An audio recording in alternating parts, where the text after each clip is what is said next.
Doctor గారు ఒకరు ఈ విధంగా అడుగుతున్నారండి. నా వయసు 24 సంవత్సరాలు. ఇది వరకు నాకు మెన్సెస్ సక్రమంగా వచ్చేది. గత 6 నెలల నుంచి సక్రమంగా మెన్సెస్ రావడం లేదు. 2-3 నెలలకు ఒకసారి బ్లీడింగ్ కనబడుతుంది. ఇదేమైనా జబ్బుకి సంకేతం అంటారా? నా ఆరోగ్యం చెడిందా? పరిష్కారం తెలియజేయండి అంటూ అడుగుతున్నారు. అలాగే కాదని హార్మోన్ డిఫెక్ట్ అవుతుందండి వీళ్ళది చాలా వరకు.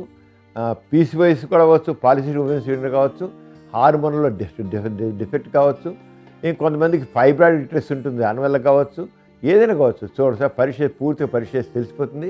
పెద్ద కష్టం కదా, చాలా ఈజీగా తెలుసుకోవచ్చు. అల్ట్రాసౌండ్ స్కాన్ చేసి ఏమైనా ఫైబ్రాయిడ్స్ వచ్చాయా అని చూస్తారు. ఇలా ఫైబ్రాయిడ్స్ వస్తే 20 ఏళ్ళ నుంచి 40 ఏళ్ళ మధ్య ఫైబ్రాయిడ్స్ రావడం చాలా ఎక్కువ, ఇట్రైన్ ఫైబ్రాయిడ్స్ రావడం చాలా ఎక్కువ. ఆ ఫైబ్రాయిడ్స్ వల్ల కూడా బ్లీడింగ్ సరి రాదు, ఏముంటాయి ఉంటుంది. అలాగే హార్మోన్స్ లోపం రావచ్చు, దానివల్ల అవ్వచ్చు. హార్మోన్స్ సైకిల్గా హార్మోన్స్ వాడాలి. అంటే పరీక్ష చేస్తే దాన్ని బట్టి మనం ఏదైనా చేయొచ్చు. చూసారు కదండి ఇవాళ సుఖజీవనం కార్యక్రమం. మీకు కూడా లైంగిక సమస్యలు కానీ సంతానలేమి సమస్యలు ఏమైనా ఉంటే మీ సమస్యలను వాట్సాప్ ద్వారా పంపొచ్చు.